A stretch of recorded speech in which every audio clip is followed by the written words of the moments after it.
Sans nul doute, le plus intéressant témoignage est celui de Michel Salomon. Quoi qu'il s'en défende, il pue le raciste.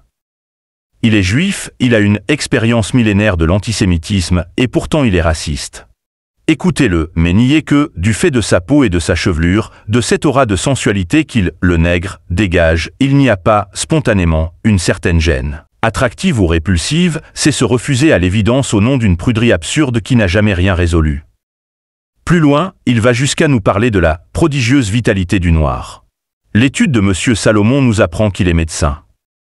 Il devra se méfier de ses perspectives littéraires qui sont ascientifiques. Le japonais et le chinois sont 10 fois plus prolifiques que le noir. Sont-ils pour cela sensuels? Et puis, Monsieur Salomon, je m'en vais vous faire un aveu. Je n'ai jamais pu entendre sans nausée un homme dire d'un autre homme, comme il est sensuel. Je ne sais pas ce que c'est que la sensualité d'un homme. Imaginez une femme disant d'une autre, elle est effroyablement désirable, cette poupée. Monsieur Salomon, le nègre ne dégage d'aura de sensualité ni par sa peau, ni par sa chevelure. Simplement, depuis de longs jours et de longues nuits, l'image du nègre biologique, sexuel, sensuel et génital s'est imposée à vous, et vous n'avez pas su vous en dégager.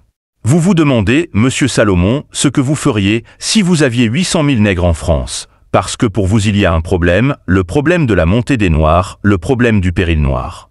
Le Martiniquais est un Français, il veut rester au sein de l'Union française, il ne demande qu'une chose, le Martiniquais, c'est que les imbéciles et les exploitants lui laissent la possibilité de vivre humainement. Je me vois fort bien perdu, submergé par le flot blanc que constitueraient des hommes comme Sartre ou Aragon, je ne demanderai que cela.